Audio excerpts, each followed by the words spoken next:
Well, thanks for tuning in.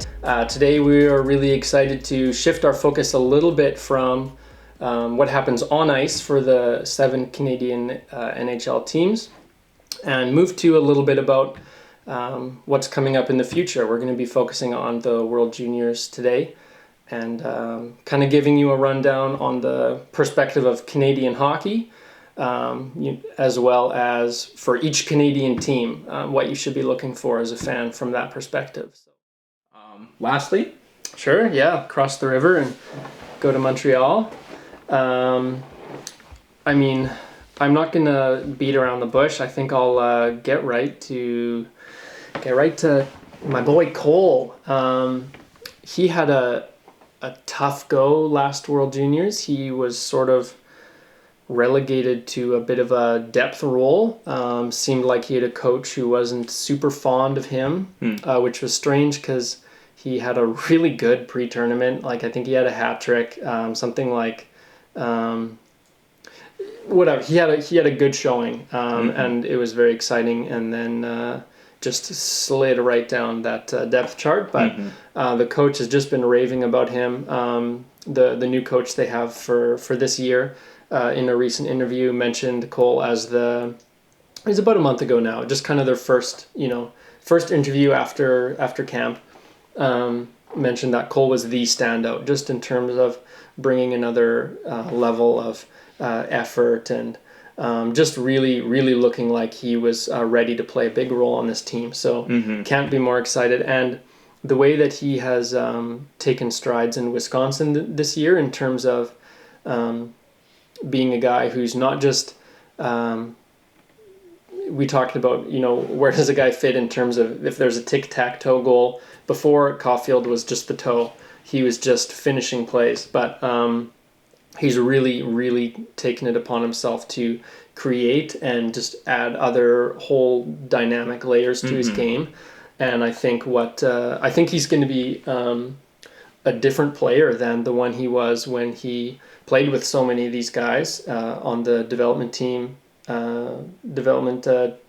national team development program team. I always get so confused by that acronym, but I think U18. Yeah, exactly. I think there's going to be this neat mix of kind of some new tools and guys who he's familiar playing with, and I think a year where it's sort of anyone's year. I think as a Habs fan, like, it's hard to see any situation where he disappoints, but I think you're really rooting for him to just hit another stride.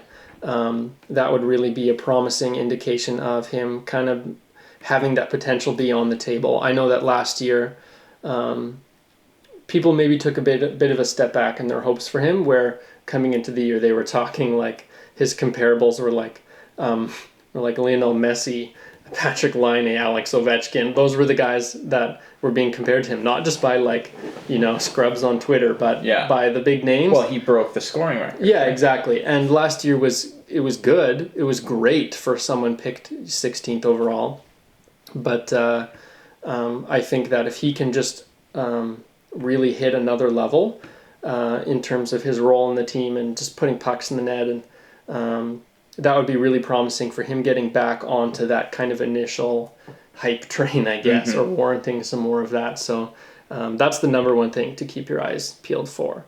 Yeah, absolutely. I guess it's worth noting that one of the least teams, or one of the teams that we've talked about the least, has been the Czech Republic, actually. And by all indications, Montreal's got a player there. Absolutely. That's worth checking out in MYSAK. I think he's going to have a big role. I was looking at their roster, and I don't know who's going to be above him in the depth chart. I think he is going to be in a position to, I'm not comparing him to Stützle, but in terms of being, a lot of what happens is going to be happening through him. It'll be a similar sort of situation. So just keep your eyes peeled. It would be really great to see him be able to find some holes in the defenses, and because he was a projected potential first-round pick by most people. Yeah, he was definitely in that 30-ish place as a sense man. I was really interested in him, or who would be centering Podkolzin and in Kudinstinov. Clearly a monolingual person here. So I was really interested in both of those players. Turns out I'm completely fine with Robbie Yarventi now, not in the moment. But he's been projected to be really, really high. There's a lot of potential ceiling that players or that team see in him. Maybe they were concerned about his floor or where he's at currently, but there were a lot of people really loving his ceiling. So it'd be worth checking out some of the Czech highlights if you're not going to tune into the whole game. Czech is in the same division as the United States, though. So if you want to get a little bit of bang for your buck, then tune into that game. But ultimately, tough division though. Tough pool to be division. Them. Maybe MYSAK versus CAUFIELD would be a fun game to watch as a Habs fan. But I think ultimately, if you're looking for finals matchup, it's Canada-USA. You have Cole CAUFIELD on one side, and very likely you've got another robust defenseman on the Canada side, Caden Gooley. Yeah, I think there's no way in my mind that Gooley has any role other than a third pairing role. We talked about this near the start when we were talking about Team Canada, because and that's no knock on him, but he's playing behind Bowen Byram and Thomas Harley, who are really, really great pieces. Not that Gooley isn't, but I also think that his skill set lends itself well to be given a bottom pairing role. Not that I think that's all he could ever be, but I just think that, kind of like a guy who gets tall in grade 8, you're going to be the center in basketball. He's going to, I think, get those a lot of D-zone starts, not a lot of minutes, some PK time, that kind of thing.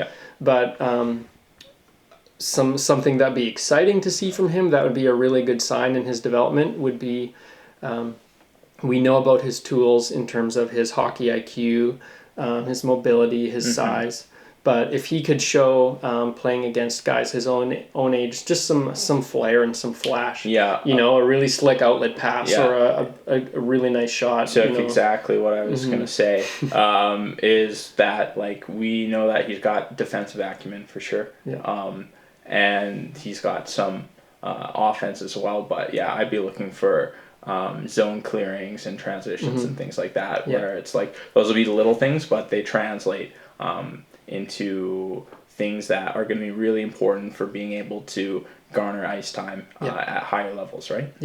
Yeah, for sure. And one last thing I forgot to mention about Jan MYSAK is kind of cool in terms of, you mentioned before, role models and how they can play a role in players' development. Thomas Plekanec has reached out to his countryman Jan MYSAK. They've actually had it looks like he's adopted a tiny bit of a mentoring role there. That's really exciting. I think I'm more excited to watch MYSAK than I am to watch Gooley. Just because I know that Gooley is a bit limited in terms of the opportunities he's going to get, and so I'm for sure going to try and watch MYSAK play a little bit and just see if he can really just kind of assert himself as being, able to play with some of these big names. And I think as well, just to say is that to be careful as well how much you put stock into the World Juniors, just because I say this because MYSAK's kind of not necessarily on an island talent-wise in Czech Republic, but it's not nearly as strong as some of the other top teams here are ridiculously strong this year. And so that's just to say, if he doesn't feel like he's maybe put up the numbers or the flashiness that you expect, I think that's not necessarily cause for alarm. It's a best on best tournament, and if he's the best player with a limited supporting cast on his team, or near the best player on his team with a limited supporting cast, I think it's okay to just temper expectations, even though it definitely is an intriguing player to watch. Especially being an offensive player, you're relying on puck luck, you're relying on your teammates. Anyone can get cold I've heard it said pretty consistently that the World Juniors can be a time where a prospect can really help their stock. It's not really a place where a prospect can hurt their stock too much. Yeah. Unless it's nightmarish or something. But so if he doesn't have the best tournament, I wouldn't be too discouraged about that. Although he did put up, he made the team last year and looked pretty good on the team. And he put up I think 2 points in 5 games. Yeah. So I do think he is in a spot where it could be pretty cool. But also he's a guy who, if there's just not a lot going on, there's no need to be super discouraged or anything about that. Yeah.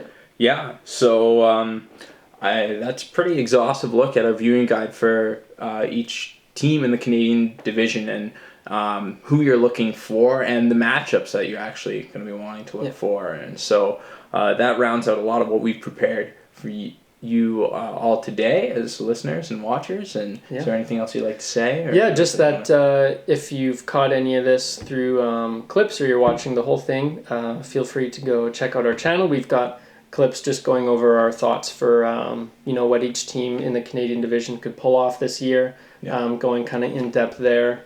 Very in depth. Yes. So please do that. Feel free to subscribe as well. Go follow us on Twitter, and we'll see you again soon. Yeah.